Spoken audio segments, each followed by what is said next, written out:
얘들아 맛있어?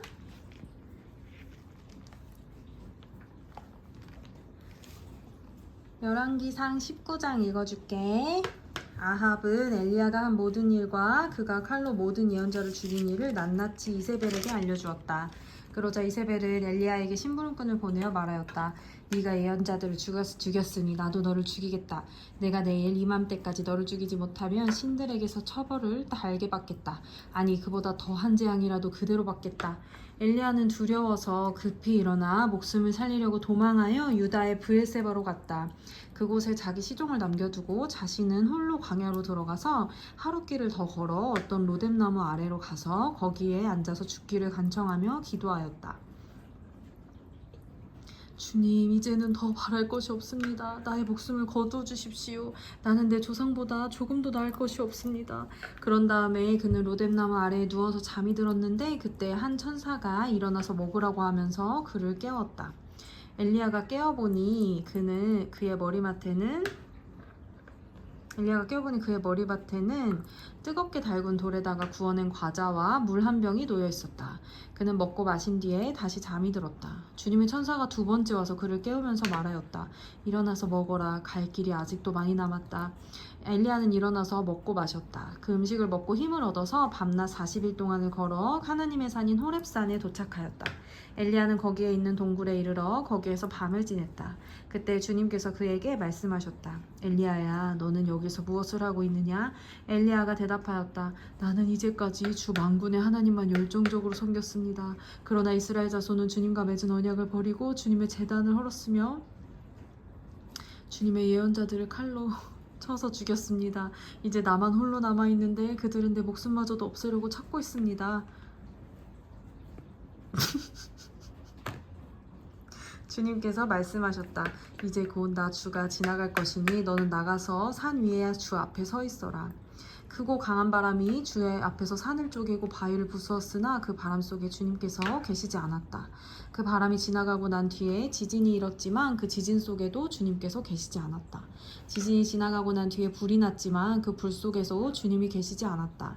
그 불이 난 뒤에 부드럽고 조용한 소리가 들렸다. 엘리야는 그 소리를 듣고서 외투자락으로 얼굴을 감싸고 나가서 동굴 어귀에 섰다. 바로 그때 그에게 소리가 들려왔다. 엘리야야, 너는 여기에서 무엇을 하고 있느냐? 엘리야가 대답하였다. 나는 이제까지 주 만군의 하나님만 열정적으로 섬겼습니다. 그러나 이스라엘 자손은 주님과 맺은 언약을 버리고 주님의 제단을 헐었으며 주님의 예언자들을 칼로 쳐 죽였습니다. 이제 나만 홀로 남았는데 그들은 내 목숨마저도 없애려고 하고 있습니다.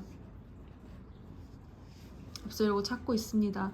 주님께서 그에게 말씀하셨다. 너는 돌이켜 광야길로 해서 다마스쿠스로 가거라. 거기에 이르거든 하사엘에게 기름 부어서 시리아의 왕으로 세우고 또 님시의 아들 예후에게 기름을 부어서 이스라엘의 왕으로 세워라.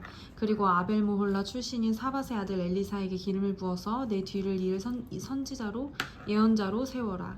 하사엘의 칼을 피해서 도망하는 사람은 예후가 죽일 것이고 예후의 칼을 피해서 도망하는 사람은 엘리사가 죽일 것이다. 그러나 나는 이스라엘에 7,000명을 남겨놓을 터인데 그들은 모두 바알에게 무릎을 꿇지도 아니하고 입을 맞추지도 아니한 사람이다. 엘리야가 그곳을 떠나서 길을 가다가 사밧의 아들 엘리사와 마주쳤다. 엘리사는 겨릿소를 앞세우고 밭을 갈고 있었다. 엘리사는 12겨릿소를 앞세우고 밭을 갈고 있었다. 11겨리를 앞세우고 그는 12째 겨리를 끌고서 밭을 갈고 있었다. 엘리야가 엘리사의 곁으로 지나가면서 자기의 외투를 그에게 던져주었다. 그러자 엘리사는 소를 버려두고 엘리야에게로 달려와서 말하였다. 아버지와 어머니에게 작별 인사를 드린 뒤에 선생님을 따르겠습니다. 그러자 엘리야가 말하였다. 돌아가거라. 내가 네게 무엇을 하였기에 그러느냐? 엘리사는 엘리야를 떠나 돌아가서 겨릿소를 잡고 소가 매던 멍에를 불살라서 그 고기를 삶고 그것을 백성에게 주어서 먹게 하였다. 그런 다음에 엘리사는 곧 엘리야를 따라가서 그의 제자가 되었다. 20장 시리아 왕 벤하닷은 군대를 모두 모았다. 지방 영주 32명과 기마병과 병거들이 모이자 그는 올라가서 사마리아 성을 포위하고 공격하였다. 그는 그 성 안에 있는 이스라엘 왕 아합에게 사절들을 보내어 그에게 말하였다. 나 베나다시 말한다. 너는 너의 은과 금은 모두 나의 것이다. 그리고 네 아리따운 아내들과 자녀들도 모두 나의 것이다. 이스라엘 왕이 회답을 보내어 말하였다. 나의 상전님이신 임금님의 말씀대로 나와 내가 소유하고 있는 것은 모두 임금님의 것입니다. 사절들이 다시 아합에게 와서 베나닷의 말을 전하였다. 나 베나닷이 말한다. 내가 전에 사절을 보내서 전달한 것은 너의 은과 금과 아내들과 자녀들을 모두 나에게로 보내라는 말이었다. 내일 이맘때쯤에 내가 내 신하들을 보내겠다. 그들이 네 집과 신하들의 집을 뒤져서 그들의 눈에 드는 것은 무엇이나 가져올 것이니 그리 알아라. 그래서 이스라엘 왕은 나라 안의 모든 원로들을 모아놓고 의논하였다. 베나닷이라는 사람이 꾀하고 있는 일이 얼마나 악한 일인지 잘 생각해 보시오. 그가 나에게 왕비들과 자녀들을 내놓으라고 하고 또 은과 금까지 요구하고 있는데 나로서는 이것을 거절할 수가 없소. 그러나 모든 원로들과 백성들은 왕에게 베나닷의 말을 듣지도 말고 요구한 것을 보내지도 말라고 간언하였다. 그래서 그는 베나닷의 사절들에게 말하였다. 임금님께 가서 첫 번째 요구는 내가 듣겠지만 두 번째 요구는 내가 들어줄 수 없다고 전하시오. 사절들은 돌아가서 그대로 보고하였다. 베나닷은 다시 전가를 보내어서 말하였다. 내가 네 사마리아 성을 잿더미로 만들어서 깨어진 조각 하나도 남지 않게 하겠다. 내가 이끄는 군인들이 자기들의 손에 깨어진 조각 하나라도 주울 수 있으면 신들이 나에게 천벌이 아니라 그보다 더한 재앙을 내려도 내가 달게 받겠다. 이스라엘 왕이 회신을 보냈다. 너희 왕에게서 참 군인은 갑옷을 입을 때 자랑하지 아니하고 갑옷을 벗을 때 자랑하는 법이라고 일러라. 베나닷은 지방 영주들과 함께 막사에서 술을 마시고 있다가 이 말을 듣고는 신하들에게 공격 준비를 갖추라고 명령을 내렸다. 그들은 곧 사마리아 성을 공격할 준비를 갖추었다. 그때 예언자 한 사람이 이스라엘 왕 아합에게 와서 말하였다. 나 주가 말한다. 네가 이렇게 큰 군대를 본 적이 있느냐? 그러나 내가 오늘 그들을 네 손에 넘겨줄 것이니 너는 내가 주인 줄 알게 될 것이다. 아합이 물었다. 진 앞에는 누가 섭니까? 예언자가 대답하였다. 주님께서 말씀하시기를 지방장관들의 젊은 부하들을 앞세우라고 하셨습니다.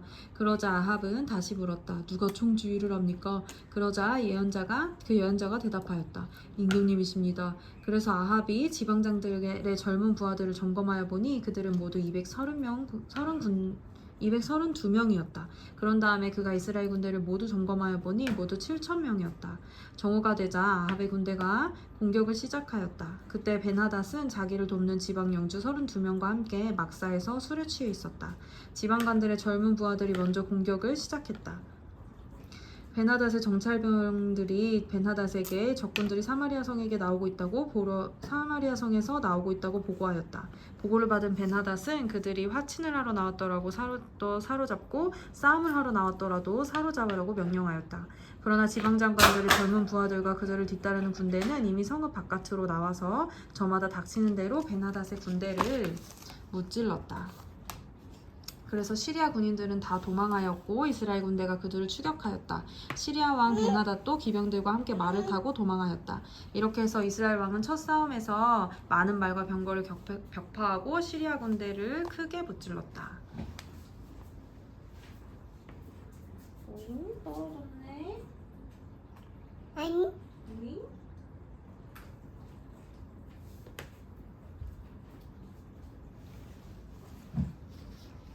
그 예언자가 다시 이스라엘 왕에게 와서 이렇게 말하였다. 임금님께서는 힘을 키우시고 앞으로 하셔야 할 일이 무엇인지를 생각해 두십시오. 내년에 시리아 임금이 다시 임금님을 치려고 올라올 것입니다. 시리아 왕의 신하들이 자기들의 왕에게 말하였다. 이스라엘 신은 산의 신입니다. 저번에는 산에서 싸웠으므로 우리가 졌습니다. 그러나 평지에서 싸우면 우리가 그들을 반드시 이길 것입니다. 그러므로 임금님께서 이렇게 하시는 것이 좋을 줄 압니다. 지방 영주를 모두 그 자리에서 물러나게 하시고 그 대신에 군사령관들을 그 자리에 임명하십시오. 이른 수만큼 군대와 기마와 병거를 보충하십시오. 그런 다음에 평지에서 싸우면 틀림없이 우리가 이길 것입니다. 왕은 그들의 말을 듣고 그대로 하였다. 해가 바뀌었다. 베나닷은 시리아 군대를 소집하고 이스라엘과 싸우려고 아벡으로 올라갔다. 이스라엘 군대도 소집이 되어서 식량을 배급받고는 그들과 싸우려고 나갔다. 이스라엘 군대가 그들 앞에 진을 쳤으나 이스라엘 군대는 시리아 군대에 비하며 마치 작은 염소 두 떼와 같았고 시리아 군대는 그 땅을 가득 채울 만큼 많았다. 그때 하나님의 사람이 가까이 와서 이스라엘 왕에게 말하였다. 주님께서 이렇게 말씀하십니다. 시리아 사람이 말하기를 내가 산의 신이지 평지의 신은 아니라고 하니 내가 이 큰 군대를 모두 네 손에 주겠다. 이제 너희는 곧 내가 주인 줄 알게 될 것이다. 양쪽 군대는 서로 대치하여서 이레 동안 진을 치고 있었다. 드디어 이레쯤되는 날 전투가 벌어졌는데 이스라엘 군대가 시리아 군대를 쳐서 하루 만에 보병이 10만 명을 무찔렀다. 그 나머지는 아벡성으로 도망하였으나 그 성벽이 무너져서 나머지 2만 7천 명을 덮쳐버렸다. 벤하닷도 도망하여서 그 성 안의 어느 골방으로 들어갔다. 그의 신하들이 그에게 말하였다. 이스라엘 왕과의 왕들은 모두 인정이 많은 왕이라고 들었습니다. 우리가 굵은 배로 허리를 묶고 목에 줄을 동여매고 이스라엘 왕에게 가면 어쩌면 그가 임금님의 생명을 살려줄지도 모릅니다. 그래서 그들은 굵은 배로 허리를 묶고 목에 줄을 동여매고 이스라엘 왕에게 나아가서 왕의 종 베나닷이 제발 목숨만은 살려달라고 애원하고 있습니다 하고 말하니 아합 왕이 말하였다. 아직도 그가 살아있느냐? 그는 나의 형제다. 그들은 이것을 좋은 징조로 여기고 얼른 말을 받아서 대답하였다. 예, 베나닷은 임금님의 형제입니다. 그러자 왕이 말하였다. 가서 그를 데려오너라. 베나닷이 아합 왕에게 나아오니 왕은 그를 자기 병거에 올라타게 하였다. 베나닷은 아합에게 말하였다. 나의 부친이 왕의 부친에게 빼앗은 성들을 다 돌려드리겠습니다. 나의 부친이 사마리아 안에 상업 중심지인 광장을 만든 것 같이 임금님께서도 소유주 다마스쿠스 안에 그런 광장들을 그래 아빠 또? 호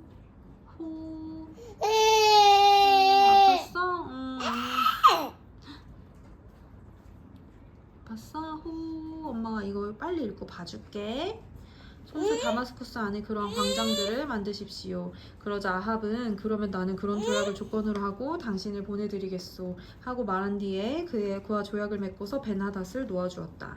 예언자의 무리 가운데서 어떤 예언자가 주님의 명령을 받고서 동료에게 자기를 때리라고 말하였으나 그 동료가 때리기를 거절하니 그 예언자가 말하였다.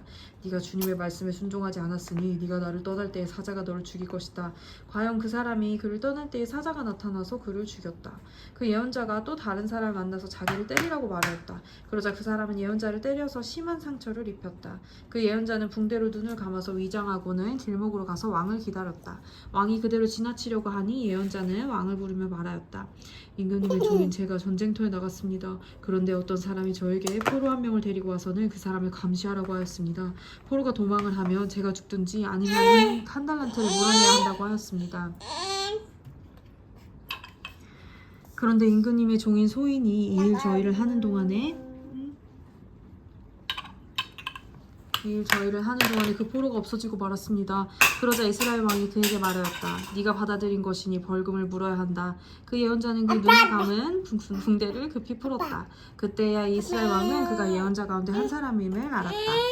그 예언자는 왕에게 이렇게 말하였다. 주님께서 이렇게 말씀하셨습니다. 내가 멸망시키기로 작성한 사람을 네가 직접 놓아주었으니 너는 그 목숨을 대신하여서 죽게 될 것이고 네 백성은 그의 백성을 대신하여서 멸망할 것이다. 이스라엘 왕은 마음이 상하여 화를 내면서 사마리아에 있는 자기 궁으로 돌아갔다. 아멘. 아멘.